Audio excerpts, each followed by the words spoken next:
having good energy, having great skin, having good poops.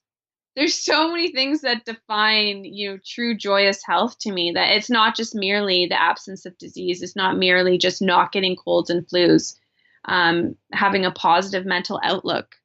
There's so many things to me that define health. Those are just some of them. Having good poops. It's the quote of the podcast.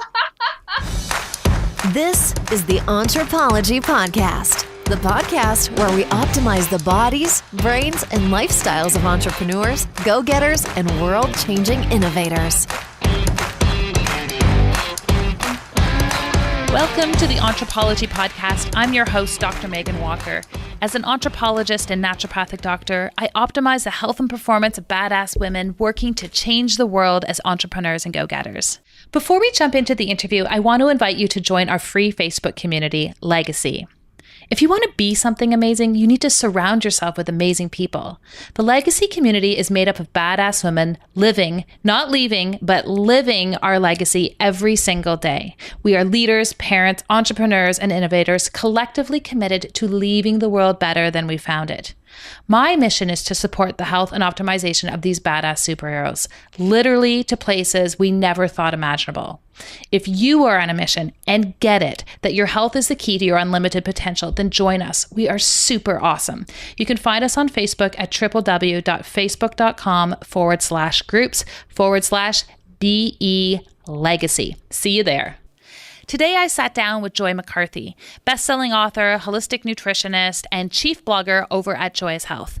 We got into so many topics that you can start to put into practice in your life on a daily basis. We were discussing the microbiome, detox, eczema, and the absolute must habits that Joy will not negotiate on in terms of the healthy things that she puts into her life on a daily basis. This is the perfect way to kickstart a program that we are offering called 6 in 6, where we look at 6 fundamental lifestyle habits that you can implement over the next 6 weeks to, as Joy would say, spiral your health towards a place of better healing and better living. You can find out more about our new program, 6 in 6, over on our Facebook page, which is Facebook/Anthropology Podcast. You're going to love this interview. Everything about what we had to discuss was not only joyous, but easy to access and true to form. We had so much fun. You are going to love her. Joy McCarthy, welcome to the podcast. Hey, Megan. Thanks for having me. It is so great to have you. I have so many questions. I don't even know where to start. But, I feel like one of your gifts is making healthy living so accessible, and you seem to never make it look hard. I'm sure there are some things going on behind the scenes that aren't always that pretty. But can you take us from what inspired you onto this joyous way of living and the building of your business and really the quick synopsis of how you got to where you are? Yeah, absolutely. So I got to where I am basically by having my own health challenges, which I suffered from, in the late 90s and early 2000s. And my hair was falling out. I had digestive problems. I had anxiety issues and panic attacks. And I went from doctor to doctor, specialist to specialist, the conventional road. And no one was able to help me and kept recommending different prescription drugs to take. And I got to a point where I really felt hopeless and extremely frustrated with the system, just being sent from one doctor to the next. And it was like I had to start from ground zero with every specialist I worked with because they didn't know anything about my history or what my health issues were other than just like staring at a sheet of paper with my blood work. So I remember one particular day, I saw yet another endocrinologist who was looking at my blood work and, gave me the same spiel, telling me that my hormones are imbalanced and that's why I haven't had a period in 6 months and that's why my hair's falling out and that's why I just feel yucky. And I'm like, yeah, thanks. Like, tell me something I don't already know. So please fix me. And she's like, well, there's this new drug. And I'm like, oh, here we go. In my mind is what I'm thinking. She's like, I'd really like you to try it. I'm getting good results with patients. So she gave me this prescription it was just basically a birth control pill, for a new birth control pill that had just come on the market. And she was sure that it was going to help me. And so I got home that night and I just decided enough is enough. I am so sick and tired of trying all these different birth control pills and trying drugs for, managing panic attacks. I've just had enough. So I woke up the next morning and it was kind of like a paradigm shift. I just chose a different direction. I chose a different path. And, over the course of several months, I did exhaustive research just on my own.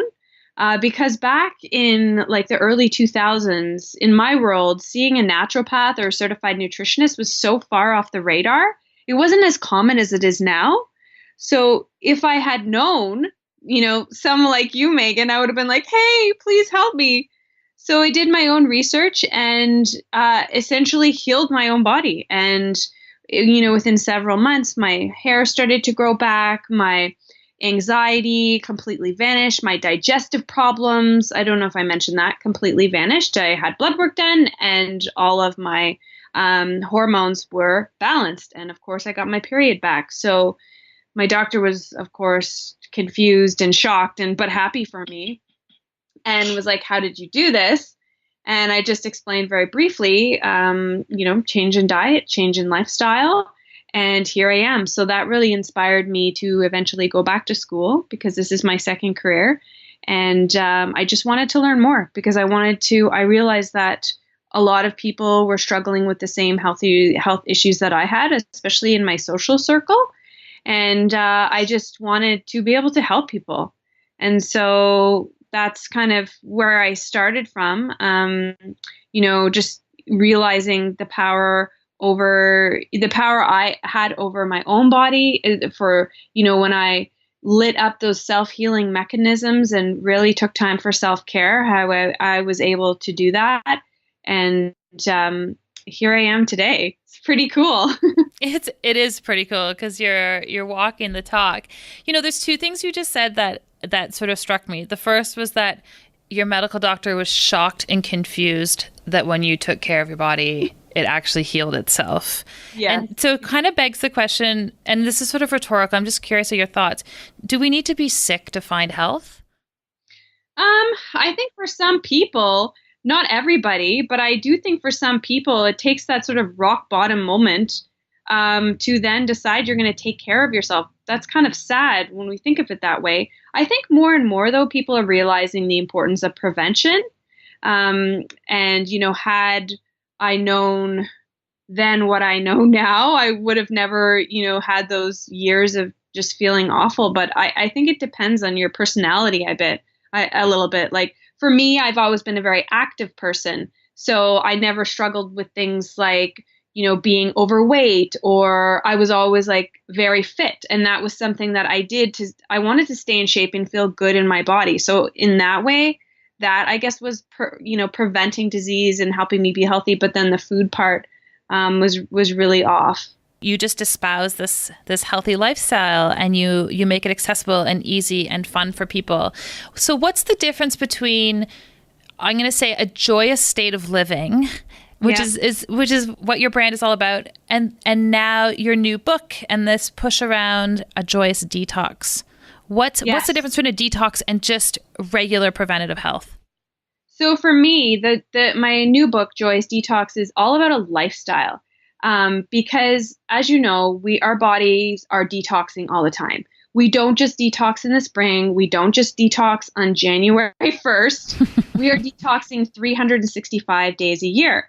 So I felt really passionate when writing my book because I'm like, why can't we just be eating foods that, support the body's detox pathways? Why can't we just do this all the time? Why do we have to, restrict and deprive ourselves, for 10 days, only to go back to our same old ways of, drinking too much alcohol and eating too much sugar and, eating too many refined foods. So my whole idea behind Joyous Detox was to provide people with a really approachable and delicious plan to try it for 10 days. So of course, there's no sugar. You take a break from gluten. You take a break from pasteurized dairy and unfermented soy. You take a break from these foods for 10 days. So for some people, that's a really big commitment. That's a huge change. And for some people like you and I, that's how we're, for the most part, already living. We're eating really delicious whole foods. So I wanted to put together a program that works for everybody, to give people who are already eating healthy and enjoying a fulfilling life and optimal health, to give them more recipes to continue to do that, and also give them ideas in terms of a lifestyle detox too. So if you've already got the food part down, maybe you want to think about the products that you use on your body every day. Maybe you want to think about doing a digital detox and disconnecting and, less screen time, more green time, as I like to call it. So I wanted to just make sure that Joy's Detox was about a lifestyle and not to scare people away. It's not about deprivation. It's not about a diet. It's just like, hey, try my meal plan for 10 days and see how you feel. And I pretty much guarantee you're going to feel great. So before Joyous Detox came out, I actually had the Joyous 10-Day Detox, an ebook that used to run on my website for about 3 years. And I had like over 40,000 people do it over those 3 years. And the most common question I would get emails all the time from people who were doing it. And the most common question/comment I would get was, hey, Joy, I did the 10 days. My bloating's totally gone. My energy's so much better. Is it okay if I continue this detox? Is it okay if I continue to eat this way? And that always made me laugh because, that's ultimately what I want people to get out of it. I want them to realize how good the body is designed to feel when you take a break from certain foods and you introduce more foods. So that's my definition of a detox. Take a break from the crappy foods and the crappy habits. Everybody knows what those are for their own body if they really tune in and listen to their body, and add in more habits that serve the body well and more foods that serve the body well. So that's why I really focus, whether it's on the blog or sharing a recipe on Instagram or a recipe in either of my books, they're always made up.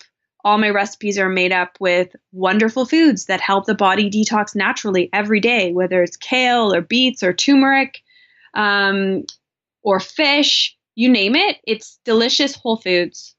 That's sorry, that was like too long of a rant, but I know it was beautiful. And, I think it's important for people to understand that, because detox is not this tea that you grab off the random aisle in the health food store. This is a pharmacological process that happens in the liver every second of every day, and you're either overworking it or you're giving it an opportunity to let it thrive.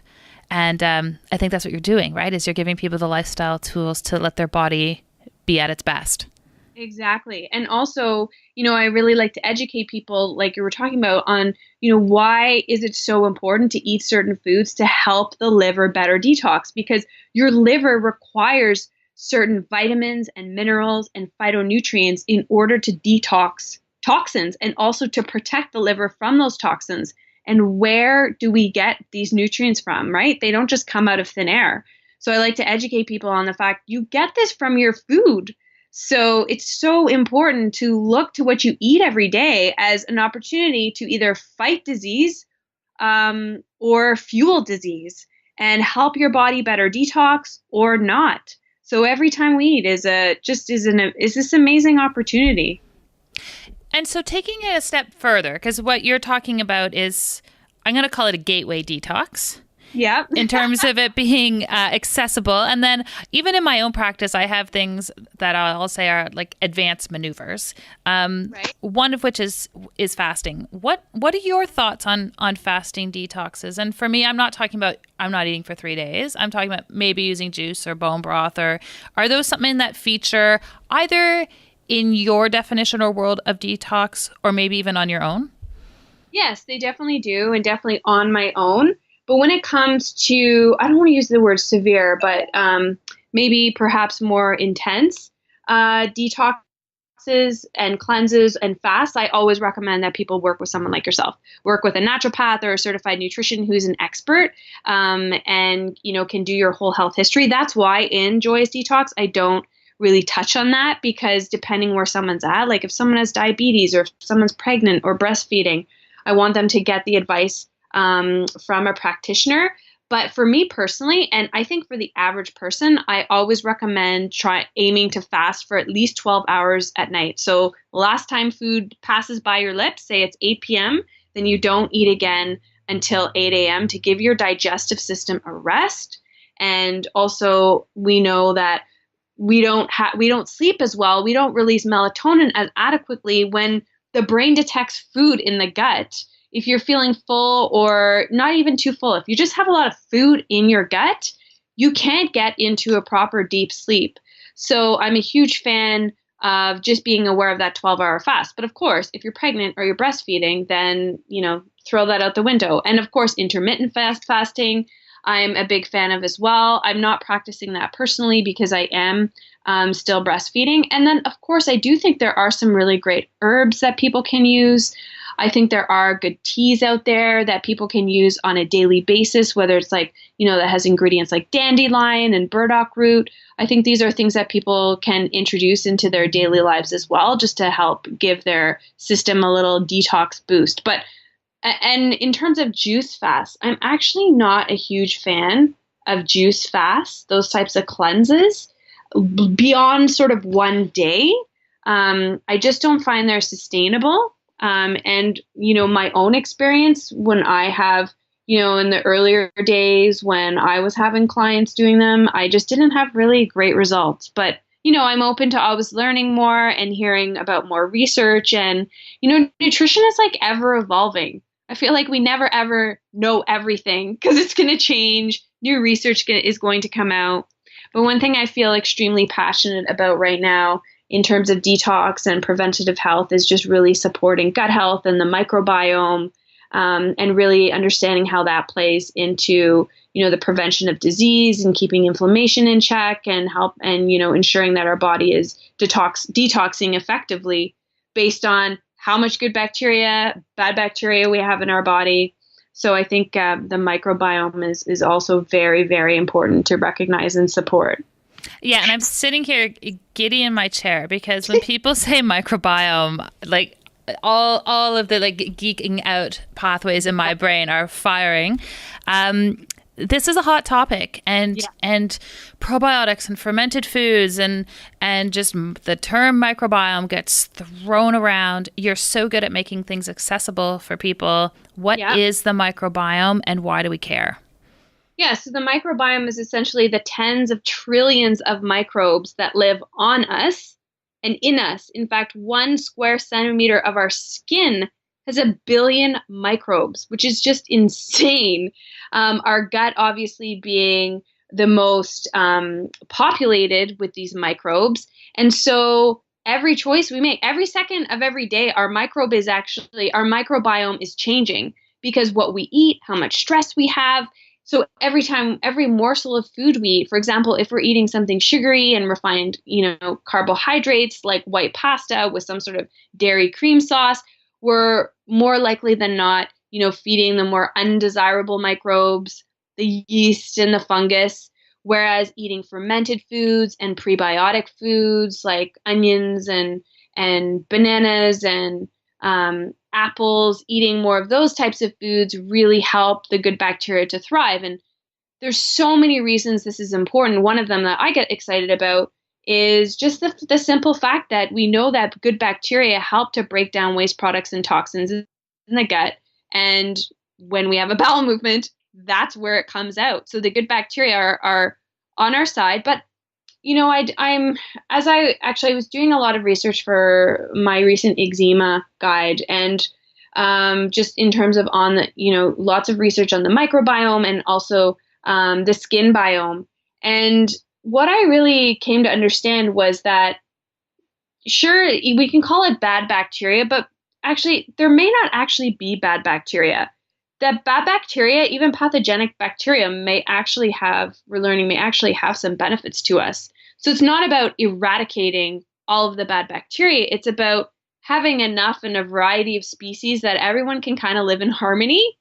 Because we're never going to be completely yeast free, but it's about having If you think about your gut as your inner garden, having that inner garden be full of a variety of species, whether it's dandelions and sunflowers and different grasses and roses, as opposed to just all dandelion. We want to have that variety, and there's so many ways to support our microbiome. As we know, it helps our immune system be healthy, helps us have beautiful skin. So if we have enough good bacteria, this really supports keeping inflammation in check, which is at the root of things like eczema and acne. So many things that good bacteria is important for. But the microbiome is really fascinating. And I think it's only really been the last 2 decades that scientists have really been getting into this. And 2 decades is not a very long time. So it'll be interesting to see over the next couple decades, like just how much more we learn. I'm sure there's so much we don't even know because we're more microbes than we are actually human cells. And even I'm sure in your practice, you work with your patients in terms of patients who have depression and anxiety, even neurotransmitters are, we know that a huge percentage of serotonin comes from the gut. And it doesn't just come out of thin air. It's the good bacteria that's helping these neurotransmitters be produced. So it's really, I'm like you, Megan. I get super excited about the microbiome. And for anyone who is listening, who is super interested in this, just go onto PubMed, type in microbiome, and read to your heart's content because you'll find so much incredible, interesting research and information. Yeah, I have such a fondness for gut flora and bacteria that when I hear about antibiotics or I hear people talking about sugar, I'm like, no, you might as well be spraying Agent Orange on a forest. Time and place. Last week we had Stephanie Seneff on the podcast, and she was talking about glyphosate. And interestingly enough, glyphosate being that active component of Roundup, she was talking about the fact that the bacteria, Acetobacter in sauerkraut, is one of the very few types of bacteria that will break down glyphosate in the body. So it's just amazing that these bacteria are working on our behalf even when we don't know it. It's amazing, right? And there's just so much we don't even know. It's absolutely err on the side of prevention, right? Yes, exactly. Which is why I'm a huge fan of fermented foods. I mean, if we look at diets of traditions past, our ancestors, 30% or more of their diet was fermented foods because they couldn't go to Loblaws or Metro in February and buy fresh strawberries or buy fresh asparagus. So they had to pickle and ferment things. People who lived in northern climates, like in Canada, you couldn't eat fresh foods all year round. So you just naturally ate more fermented foods. But I think the tides are definitely turning. I feel like fermented foods are becoming more of a household name and people are understanding, how important they are for our health and realizing how easy it is to make your own ferments as well. It's so easy to make sauerkraut. It's just, I know even for myself, before I actually started making sauerkraut and kimchi, I was it was so intimidating to me. But now that I do it, I'm I don't know why everyone doesn't do this. A, it's super cheap, and B, it's an incredible superfood. Yeah, the hardest part about sauerkraut is spelling it. It's not doing it, right? Exactly. Talk to us a little bit about sugar, because I know this is something that you feature and you talk about in your detox. And I think for a lot of people, at least in my practice, this is the one thing they're I feel better off dairy. I feel better off wheat. I'm just dying for sugar. How do we work around that? Can we just delve into just how kryptonite-like sugar is for people? Yeah, totally. And there's so many different facets of it. Why is sugar so addictive? Well, of course, we know it's addictive because it stimulates the release of dopamine, which is why cocaine addicts are completely addicted. It's the same mechanism. So sugar is incredibly addictive, but I used to be a sugar addict. So before I became a nutritionist, I used to work at an advertising agency. And my main client was the company that makes Mars and Snickers and M&Ms. And so I used to have boxes boxes of peanut M&Ms under my desk. And so at 3 p.m., I was like the most popular person in the office. As I'm sure you can imagine, everyone would be hanging out at my desk wanting some peanut M&Ms. Anyhow, I was totally addicted. I was like eating like 2-3 bags a day.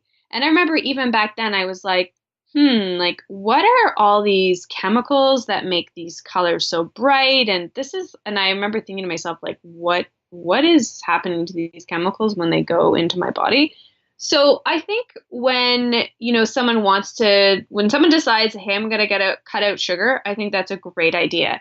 And I think it's just really important to support the body in order to be able to properly detox from sugar. So I am not of the mindset that you must eliminate anything that's sweet. I actually think that we are so emotionally connected to a sweet taste. For many people, a sweet taste is comfort. I know it is for me because growing up, Sundays, we used to have both my grandmas over and someone would always bake. Normally, my mom would bake something.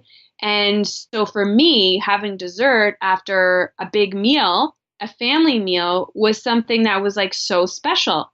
So, and I think a lot of people get emotional comfort from sugar. And I think that's okay as long as you're eating the right types of food for that comfort, because there's definitely healthy comfort foods. So when someone decides they want to do a sugar detox, for sure, eliminate all sources of refined sugars.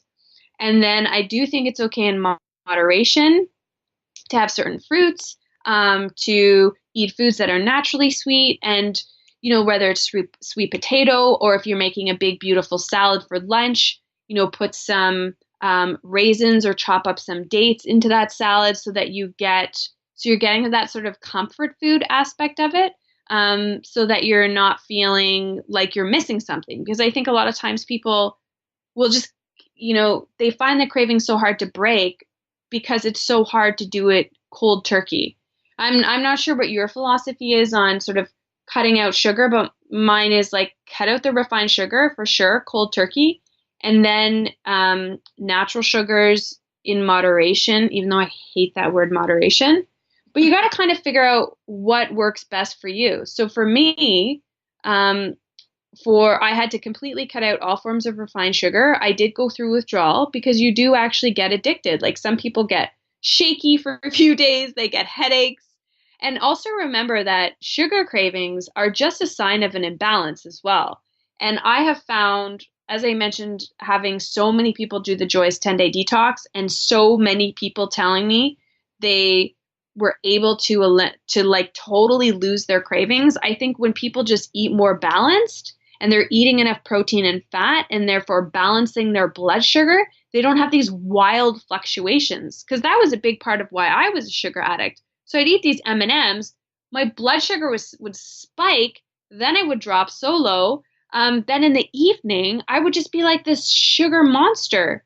So just simply having more balance, making sure you have enough protein and fat at every meal so that your blood sugar is more balanced, and that really helps you kick that sugar habit.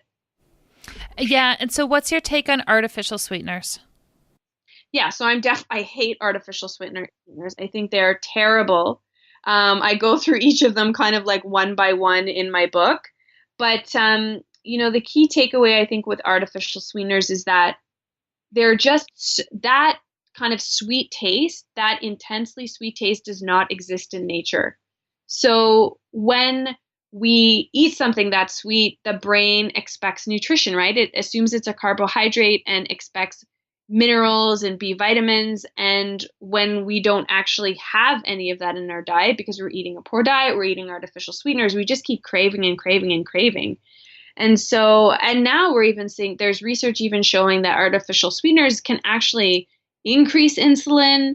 So it's just not a solution. It's not a solution at all. And, for people listening, if your doctor or your dietitian has recommended that, you really need to question them on that, because it's definitely not something I recommend. And I even recommend, being cautious with stevia. I like stevia.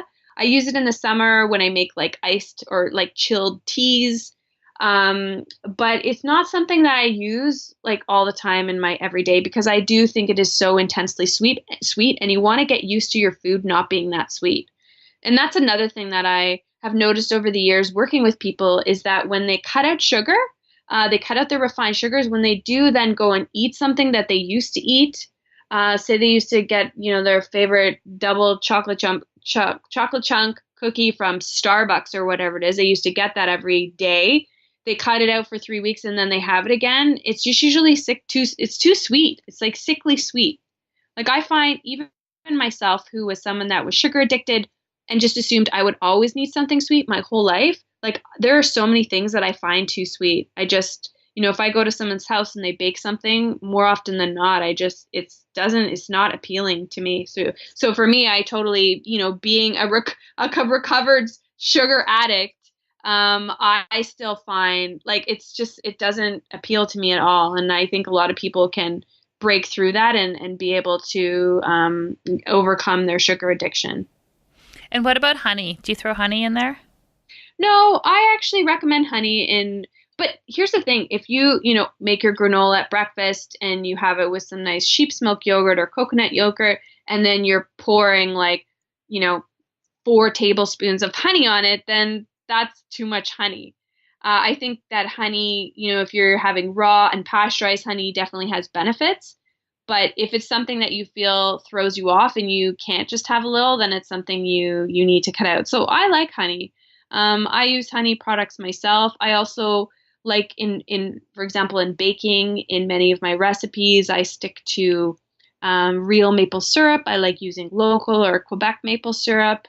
I like coconut sugar, but again, at the end of the day, sugar is sugar. It's just that there are better options out there than just like plain, white sugar or brown sugar. There are so many great options instead for baking. And using applesauce, for example. I'm sure like when you bake for your kids, like applesauce and bananas are really great ways to sweeten baked goods. Like if you're making a banana bread, like it just makes no sense when I see certain recipes that call for sugar and it has bananas. It's like it doesn't even make sense. You don't even need it. Yeah. No, you really don't. Yeah, and you said something interesting in there, and it wasn't even necessarily related to the honey, but you just threw it in there. You said if you feel like it throws you off, then don't do it. Yeah. And I kind of want to honor that sentence for a minute, because I feel like so often people come in and they say to me, and I'm sure you hear the same thing, oh, you know what? I really just don't feel well with X, Y, or Z in my life. But my doctor told me there's no way that that's related to me not feeling great. So I've continued to do it. And we've talked a lot about food, but are there things in people's general lifestyle that you feel like they kind of intuitively feel like it's throwing them off, but we don't ever talk about it? And that's lighting or sitting or birth control pills, or like what other things when we're talking about detox should we just throw on the table that throws people off? Yeah, well, I think moving the body every single day is so key. I mean, I'm sure there's no doctor out there who's not recommending exercise. But, just making sure you move your body, because if you don't move, how are you boosting circulation? And how do you boost blood flow and circulation to the liver? What is the best way? Moving your body. So many people are so stagnant, and their lymphatic system and the lymph flow isn't happening. It's so stagnant, and their body is just, and people feel like they feel it. I don't know about you, but if I, am working on a project and I know, I'm like, oh, I've just like been sitting too much. Like the first thing I want to do is get up and go for a walk. But I think that's because I know as soon as I go for a walk and I move my body, I'm just automatically going to feel better. So I think there's simple lifestyle habits that get people on the upward spiral so that they want to do better for themselves. So, simple things like, for example, getting outside in nature every day, getting fresh air every day boosts your mood. When you're in a better mood, you want to do better for yourself. You want to eat better. So, making sure that you have habits every day that, really support your well-being beyond just food. Because again, it gets you on that upward spiral, and the more good things you do for yourself, the more you want to. And I'm sure people who are listening now, everyone knows how good they feel when they start an exercise regime. Like you automatically want to start eating better. But then think about other lifestyle habits that, support your overall well-being, support your body better. Detoxing. Sleep is another one. Sleep is so important for our muscle cells, our skin cells, our bones to regenerate at night and, to keep inflammation in check. And for me, I know perfectly well, if I don't have a good sleep, I don't have a morning bowel movement. And having a bowel movement is so key for detox. But it's like, that's the one thing, like my body is just, it's not happy. Like the other night, this happens, right? My daughter was up from like 12 a.m. to 4 a.m. She was a crazy maniac. It's I don't the worst. know. Oh, and I was like, okay, well, I know I'm not going to feel great the next day, but what are things I can do to still support my body? Do I wake up and then, eat a baguette and have a croissant and French toast? No. Instead, I make a smoothie, and there's certain non-negotiables that I have. No matter what's going on in my life, there's certain habits that I always come back to because I know they make me feel great. So instead of, having that happened on Sunday night where she was up for 4 hours. And then of course, when I finally did get to bed, it was so hard to fall asleep because I was like so spun from her crying. So it was almost like I missed a night of sleep. But, the old Joy 10, 15 years ago would have been wrecked for days. But, I feel like pretty good because, I got back on track the next night. I support my body with good nutrition. I get outside. I get exposure to fresh air and daylight and just making sure you get outside every day and see the daylight helps set your circadian rhythms.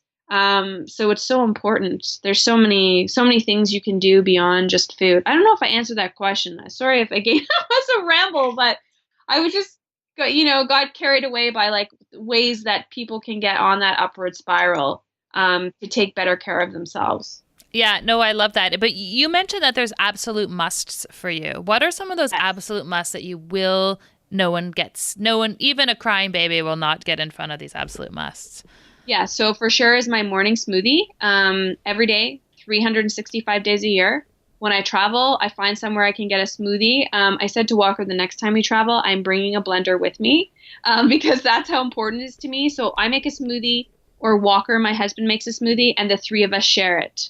So so Vienna, it's 20 months old. That's like, I just feel it's this multivitamin in a cup, has all these wonderful whole foods. It's just the way I start out my day.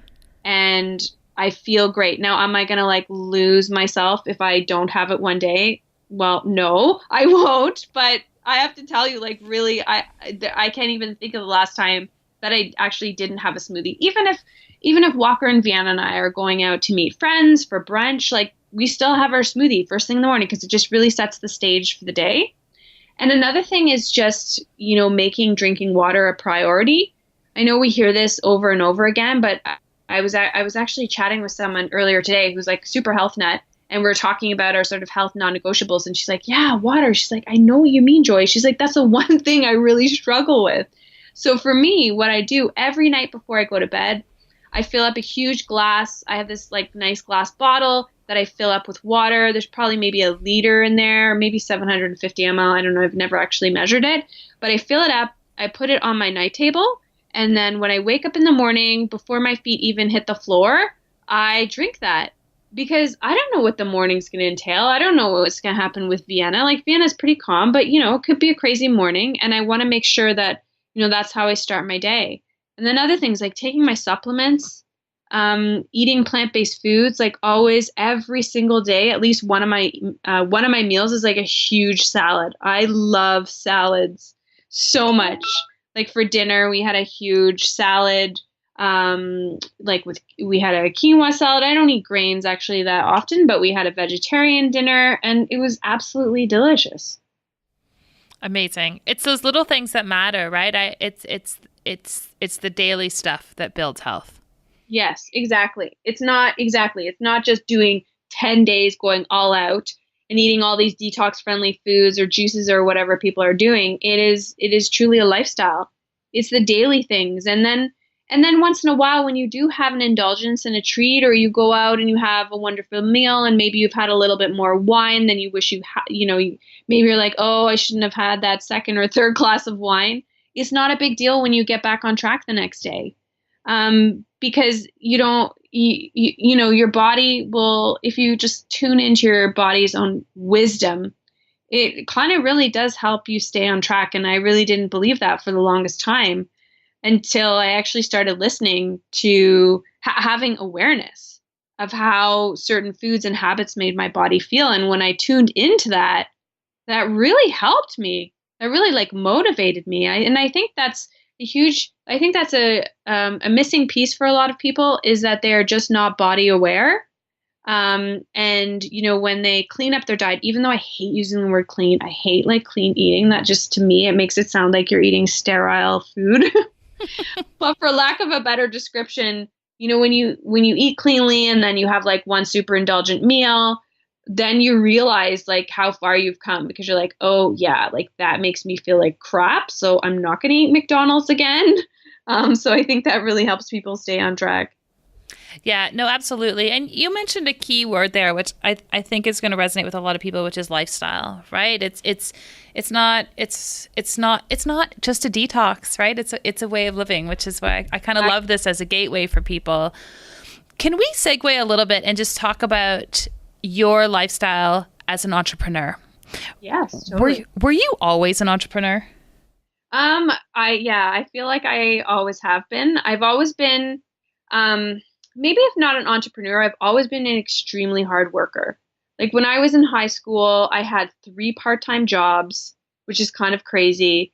I don't know, I've just always kind of been a workhorse, but I definitely had to learn, with Joyous Health, I had to learn how to run it like a business and not like a hobby, because I feel like I've been a student of nutrition my whole life.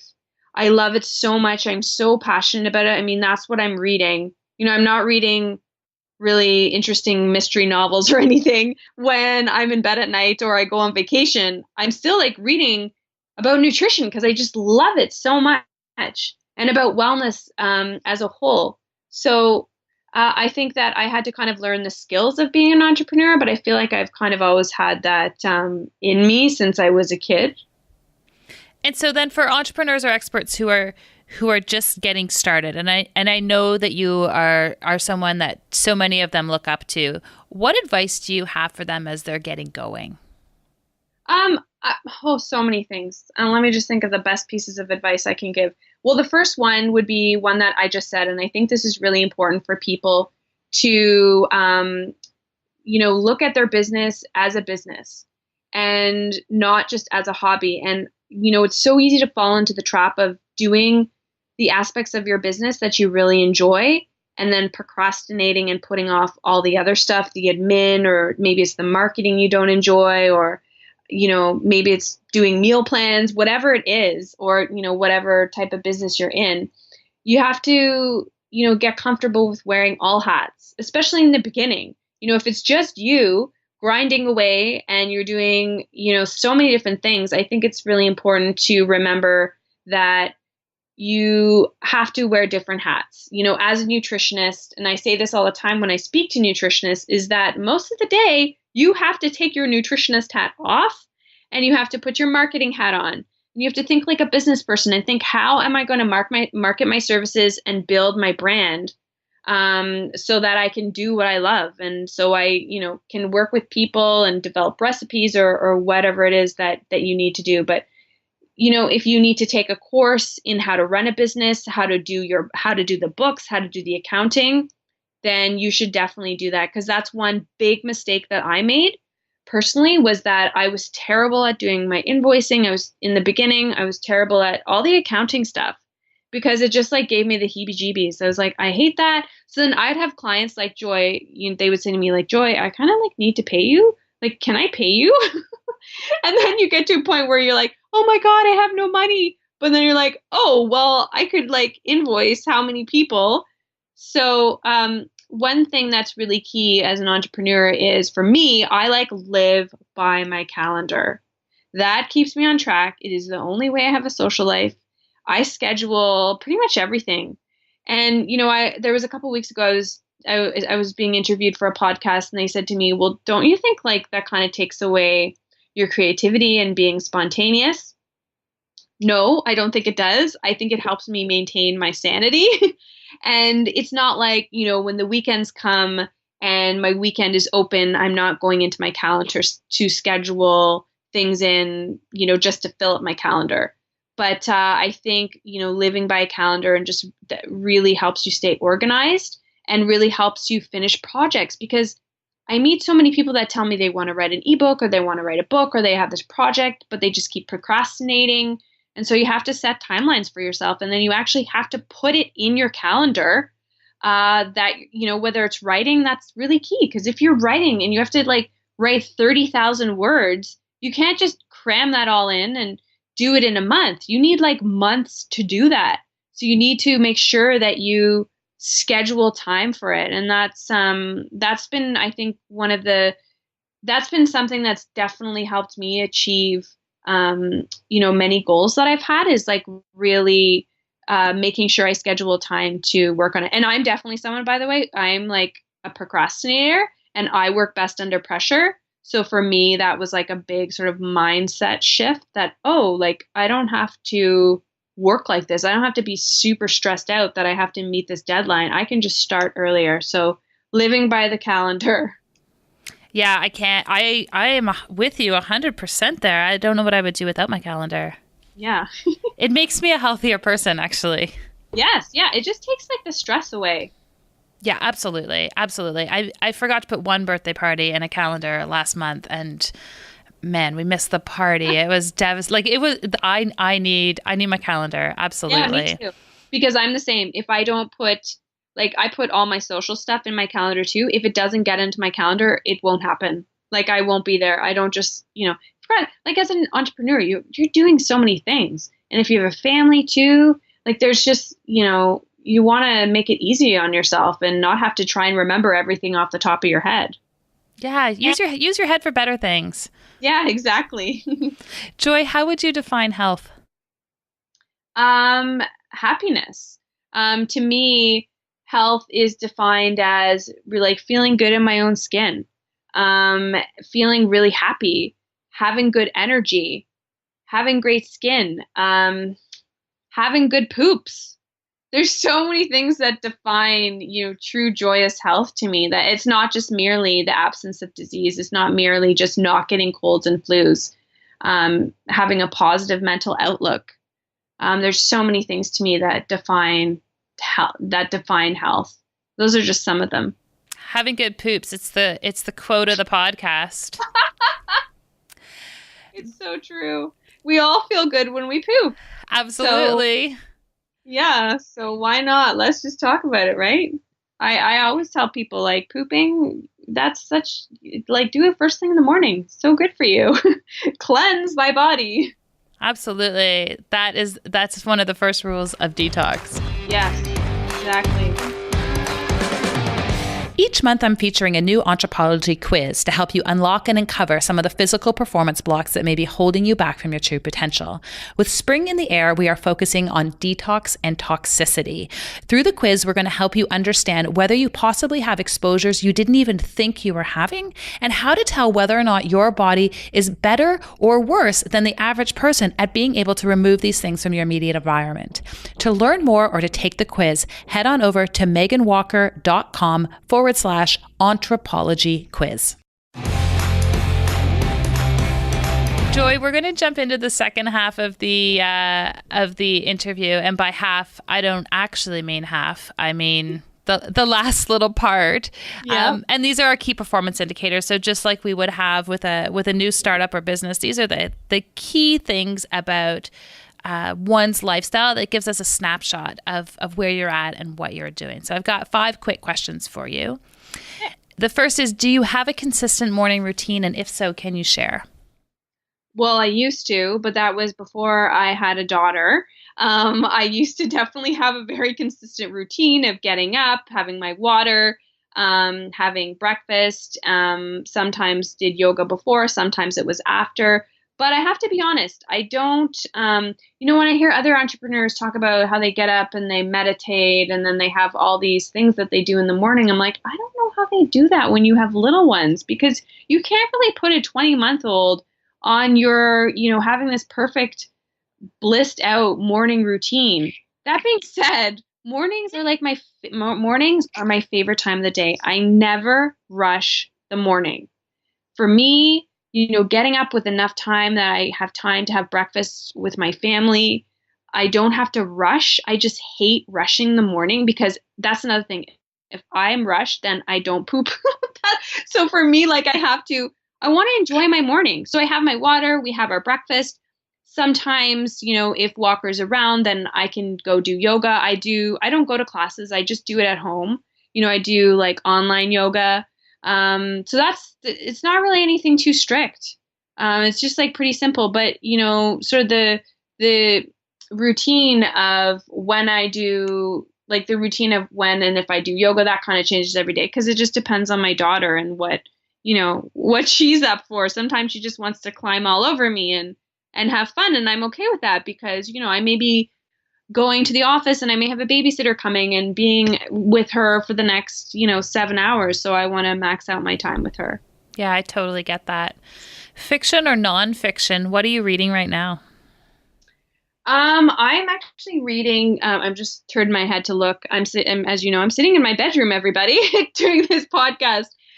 Tools of Titans, Tim Ferriss. So I don't know if yeah, so good. But you know what? A lot of books, I don't read like front to back.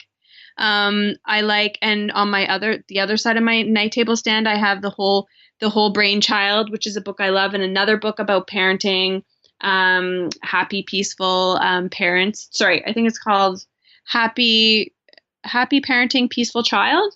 So those are 3 books that when I come to bed, I just kind of choose one and I open a random page.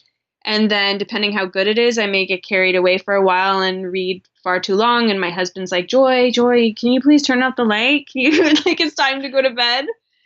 So I love Tim Ferriss because I just find him so motivating. And I like just flipping to a random page. So for other entrepreneurs listening, that's a really great book. Yeah, I'm enjoying it right now too. Yeah, so good. A hot beverage of choice. What is it and how do you prepare it? Oh, a matcha latte for sure.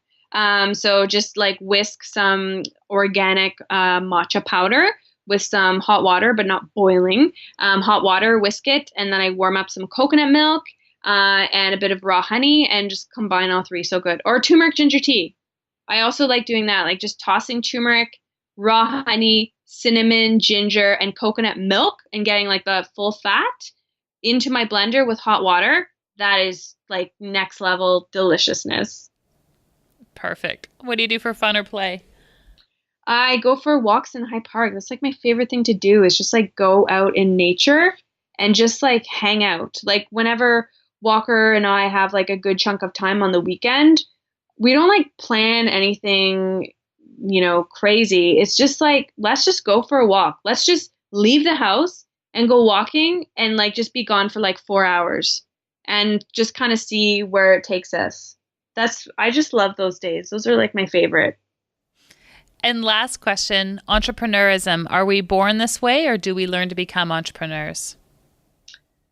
Oh, I think some people are born this way, and I think some people need to learn how to become an entrepreneur, which is great. Because if someone's listening to this and they're like, oh, I really want to do X, Y, Z, but I don't feel like I just am not born this way or wired this way, I think you can 100% learn how to be an entrepreneur and how to be a better entrepreneur. Joy, you are up to so many amazing things, not the least of which is this fabulous new eczema guide that we didn't even have a chance to talk about. Can you tell us a little bit about what you're up to, where people can find you, and some of the cool things you have on the go right now? Yeah, totally. So people can find me. My blog is joyoushealth.com, which is JOYOUS health.com. And I have, throughout the week, I have 2 to 3 new recipes or articles that I share. So I'm always very active. Updating the blog, and that's totally free. There's so much content there. I have literally like thousands of articles. And then I'm on social media. So for those of your listeners who are on Instagram, I share daily inspirations there as well, which is Joyous Health. And, no matter where whether you come to the blog or you find me on social media or you hear me speak, I just always want people to feel more joyous, to feel better about themselves, feel inspired, motivated, no matter where they come across Joyous Health. So I really hope that that's what people get out of it. But I'm on all like the social media channels, whether it's Pinterest or Facebook or Twitter. But I'm probably the most active, I'd say, on Facebook and Instagram. So people can find me there. And I have my new eczema healing guide that's just come out as well, because there's millions of people that suffer from eczema. The reason I created this guide was because over the years, the number of people who have emailed me asking me to help them, and also because I suffered from it myself for many, many years. So this guide is just amazing. It's the most comprehensive thing that I've ever personally created and read in terms of an ebook on eczema, and really just helps people get to the root cause, because conventional solutions just manage the symptoms. They don't get to the root cause. They don't like actually cure you.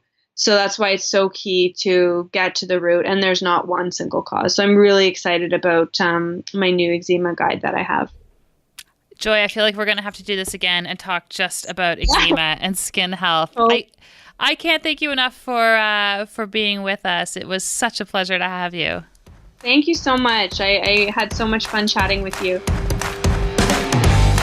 If you enjoyed our conversation and would like to hear more, head on over to Stitcher or iTunes and subscribe to the Anthropology Podcast. We would also really appreciate a quick review. When people have their health, they can change the world. Let us keep you healthy and you go change the world.